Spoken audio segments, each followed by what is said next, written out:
मुंबई अधिवेशनाच्या दरम्यान गोपीचंद पडळकर आणि जितेंद्र आव्हाड यांच्या समर्थकांमध्ये राडा झाला होता।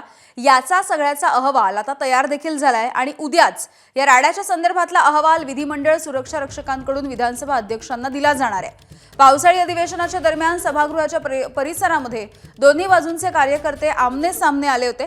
या प्रकरणी आता तयार करण्यात आलेला गोपनीय अहवाल विधानसभा अध्यक्षांना देण्यात येणार असल्याची माहिती सूत्रांनी दिली आहे।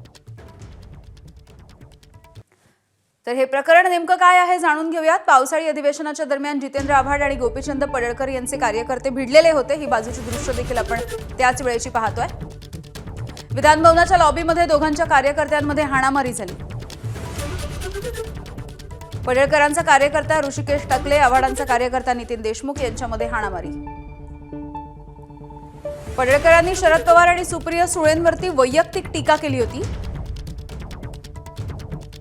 आणि यानंतर विधिमंडळ परिसरामध्ये आव्हाडांनी मंगळसूत्र चोर अशा घोषणा दिल्या होत्या।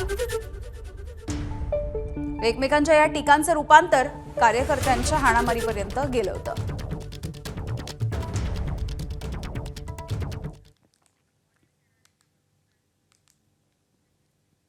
या संदर्भात बोलूयात, आमचे प्रतिनिधी सूरज सावंत आहेत आपल्यासोबत। सूरज, खरं तर अपेक्षा नव्हती अशी दृश्य गेल्या वेळेच्या अधिवेशनाच्या दरम्यान बघायला मिळालेली होती। याचा अहवाल तयार झालेला आहे। काय नेमकी महत्त्वाची माहिती उद्या समोर येऊ शकते अहवालामधली?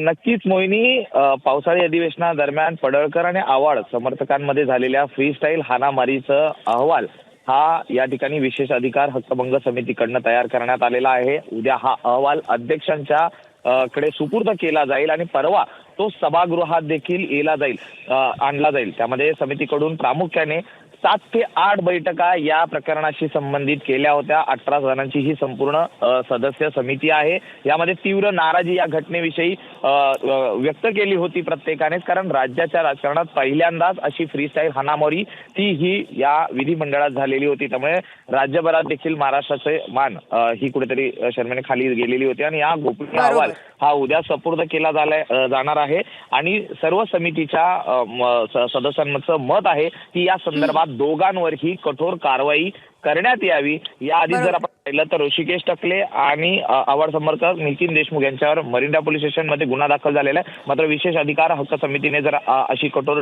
पावलं उचलली तर या दोघांवरती देखील कायदेशीर कारवाई ही पुढे होईल आणि राज्य शासनात तर्फे विधिमंडळात अशा प्रकारे पुढे कधीही असा प्रकार होणार नाही या संबंधीचा हा मेसेज असेल।